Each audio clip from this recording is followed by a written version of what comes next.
ఇవాళ బాల్కొండ పోలీసులు ఈ మాదక ద్రవ్యాలు అమ్ముతున్నారనే ఒక ఇన్ఫర్మేషన్ రావడంతో ప్రభుత్వ జూనియర్ కళాశాల ప్రాంగణంలో ఇటు అమ్ముతున్నారని తెలిస్తే రైడ్ చేయడం జరిగింది. అక్కడ అంజద్ అనే అతనితో పాటు నయీం, అదనాన్, మనోజ్, గోవింద్ మరియు ఒక జూనియర్ అంటే బాల నేరస్తుడు కూడా ఉండడం జరిగింది.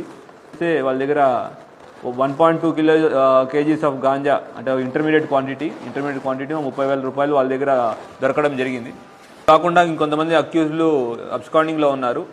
మున్ని అని, కిన్వట్, వహీద్ సుల్తాన్ ఆర్మూర్, సోఫియాన్ ఆర్మూర్ ఇట్లా చాలామంది అబ్స్కాండింగ్ ఉన్నారు. ఎంజద్ అనే వ్యక్తి ఒక్కొక్క ఏరియాలో కొంతమంది ఏజెంట్లు ఏర్పాటు చేసుకున్నాడు.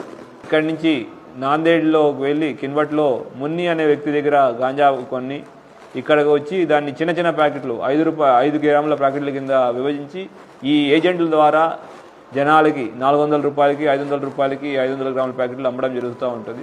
ఒక సిస్టమ్ ఏర్పాటు చేసుకుని మన యువతని టార్గెట్ చేస్తూ బానిసలు అయ్యేటట్టు ప్లాన్ వేశాడు. ఇక్కడ కూడా పట్టుకోకుండా ఉండడానికి బాలల్ని చిన్నపిల్లల్ని వాడడం, మైనర్స్ని వాడడం కూడా జరిగింది. పిల్లల్ని వాడినందుకు కూడా జూనైల్ జస్టిస్ యాక్ట్ మీద కూడా ఇతని మీద కేసు పెట్టడం జరుగుతుంది. ఎంత మొత్తం ఆపరేషన్ని inspector CI Armoor rural John Reddy గారి ఆధ్వర్యంలో అతని టీం మనకి ఎంతో కష్టపడ్డారు. వీళ్ళందరికీ అభినందనలు తెలుపుతున్నాం. Thank you. జై హింద్.